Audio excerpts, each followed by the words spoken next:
कन्यादान को सबसे बड़ा दान माना गया है। यह दान है उन संस्कारों का जिसकी ज्योति से वह कन्या किसी और के घर को रोशन करती है।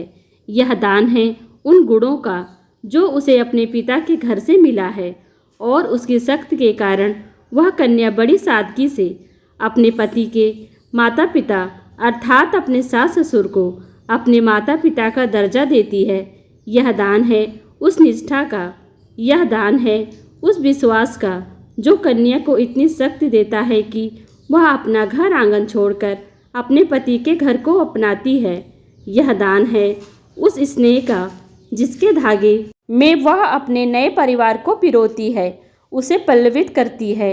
और यह प्रतीक है माता पिता के उस बलिदान का जिसके कारण वह अपनी पुत्री को उसके पति के घर विदा करते हैं। फिर क्यों वही माता पिता इसी कन्यादान शब्द का सहारा लेकर अपने ऊपर आई हर मुसीबत से अपनी पुत्री को मदद के लिए रोकते हैं?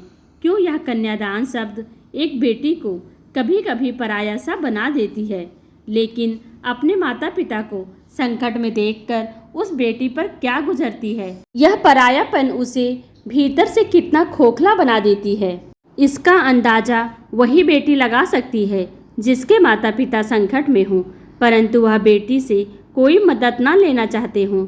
और इसका अंदाजा वही बहू लगा सकती है जिसे अपने माता पिता की सहायता करने से उसी कन्यादान शब्द का सहारा लेकर रोका जा रहा हो।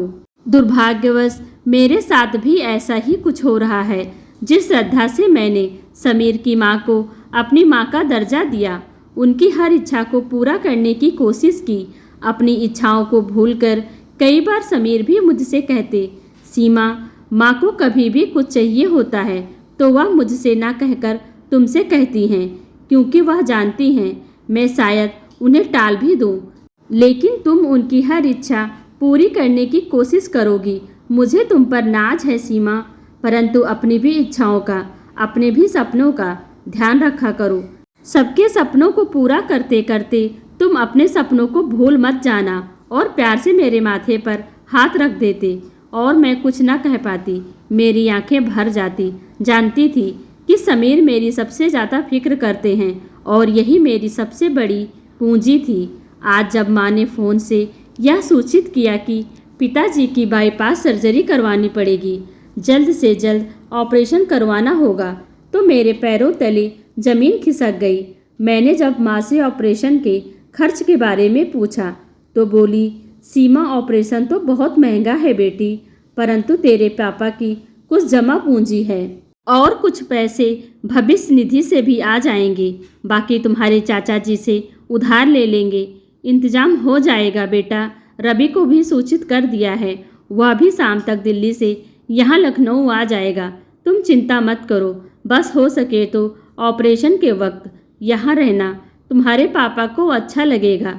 जब वह अपने दोनों बच्चों को अपनी आँखों के सामने देखेंगे तो उन्हें बहुत सुकून मिलेगा और हिम्मत भी बंधेगी। बड़ी बहन को देखकर रवि को भी हिम्मत मिलेगी इस बुरे दौर से उबरने की। कितने दिनों से तुम लखनऊ आई भी नहीं हो। और हाँ, एक बात और, दामाद जी से बिल्कुल भी मत कहना कि हमने पैसे तुम्हारे चाचा चाची जी से उधार लिए हैं। तुम्हारे पिताजी कभी भी तुमसे और दामाद जी से पैसे नहीं लेना चाहेंगे, तुम तो उन्हें जानती ही हो। बस बेटी, जल्द से जल्द लखनऊ आने की कोशिश करना। मैं माँ से कुछ नहीं कह पाई।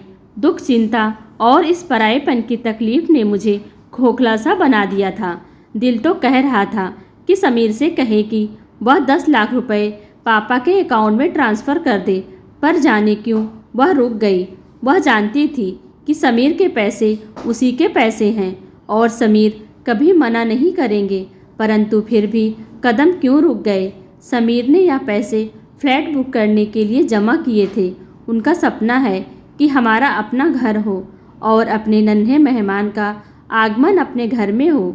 माँ जी ने सभी को अपने नए घर के बारे में बता रखा है और ऊपर से माँ समीर से कुछ भी आर्थिक मदद नहीं लेना चाहती हैं, परंतु मैं तो बस अपने पापा की जान बचाना चाहती हूँ और मैं यह कतई नहीं चाहती कि पापा मेरे होते हुए अपने छोटे भाई से मदद लें। चाची हर बार माँ को कितना कुछ सुनाती हैं। ऐसे में फिर उनके सामने हाथ फैलाना उचित नहीं है।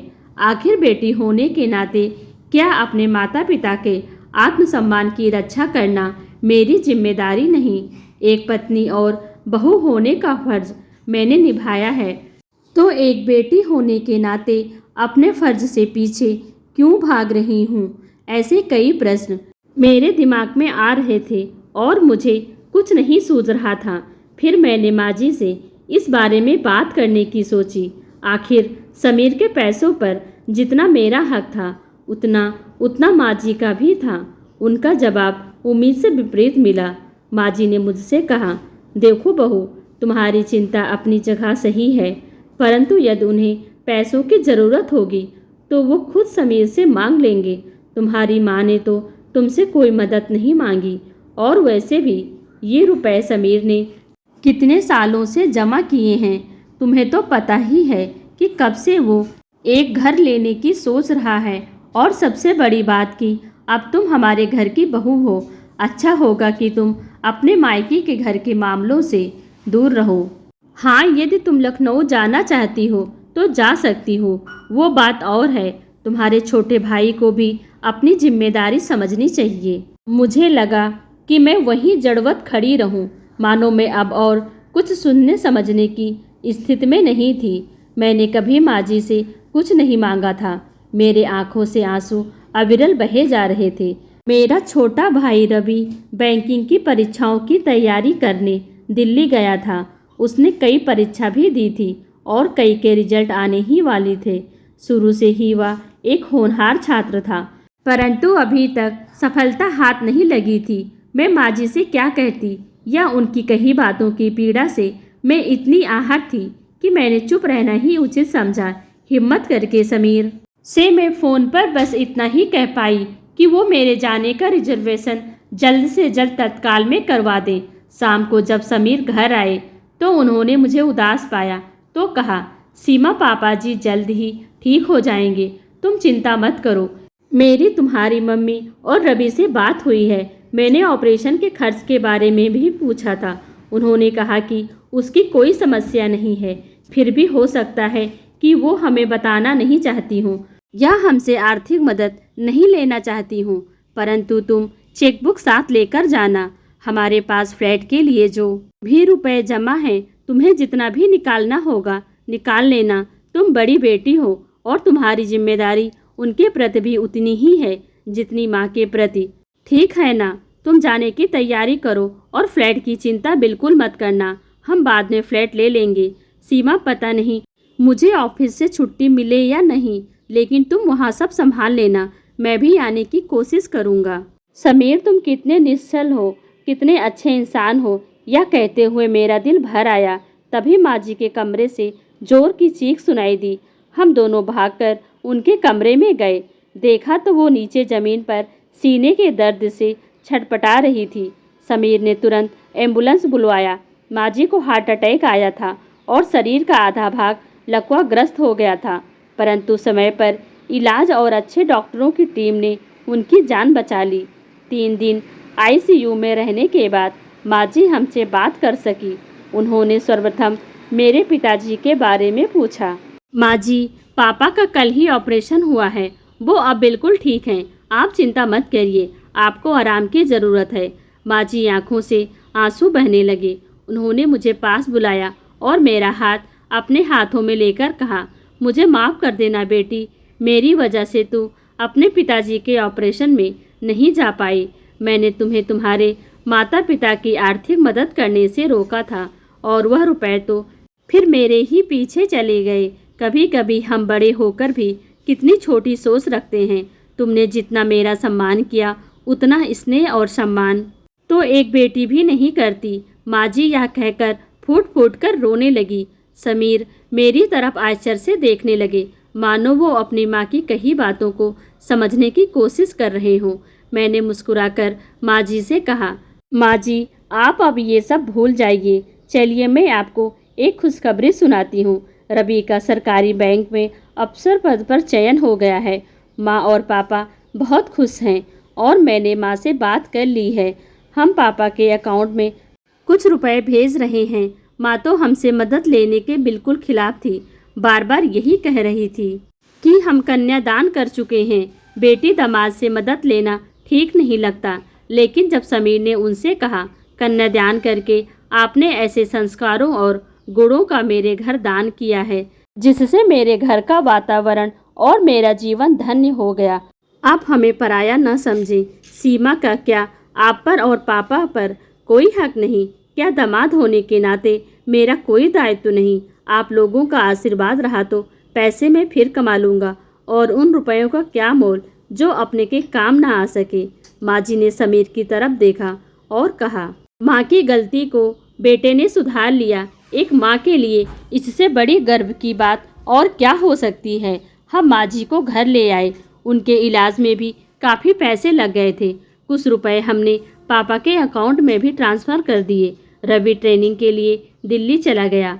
माँ को अब चाचा जी से रुपए उधार लेने की ज़रूरत नहीं पड़ी। रवि की सफलता की खुशी ने पापा को ठीक होने में दवाइयों से ज़्यादा मदद की। दामाद के अपनत्व ने उन्हें गौरवान्वित कर दिया। वह खुशी से फूले नहीं समा रहे थे। मैं हर रोज़ उनसे फ़ोन पर बात करती। माँ जी की तबीयत की वजह से मैं लखनऊ तो नहीं जा पाई, परंतु समीर और मैं प्रतिदिन 3-4 बार पापा से बात ज़रूर करते। कुछ दिनों बाद समीर ने मुझसे पूछा, सीमा, माँ उस दिन हॉस्पिटल में क्या कह रही थी? मुझे समझ में नहीं आया। क्या उन्होंने तुम्हें पापा को पैसे ट्रांसफ़र करने से रोका था? मैंने हंसते हुए समीर से कहा, तुम्हें इतना परेशान होने की कोई ज़रूरत नहीं है। यह सास बहू के बीच का मामला है। तुम तो बस अब मेरे लखनऊ जाने का रिजर्वेशन करा दो। माँ जी भी अब ठीक हो गई हैं और ऑपरेशन के बाद मैं पापा से मिली भी नहीं हूँ। इस पर समीर ने झट से कहा, अच्छा तो तुम अकेले अकेले लखनऊ जाना चाहती हो? आखिर मुझे भी मेरे ससुराल जाने का मौका दो। सरिता मौसी माँ से मिलने यहाँ आने वाली हैं। माँ ने कहा है मैं भी तुम्हारे साथ लखनऊ जाऊँ। माँ के पास सरिता मौसी तो रहेंगी ही। मैं और समीर एक दूसरे को देखकर मुस्कुरा रहे थे।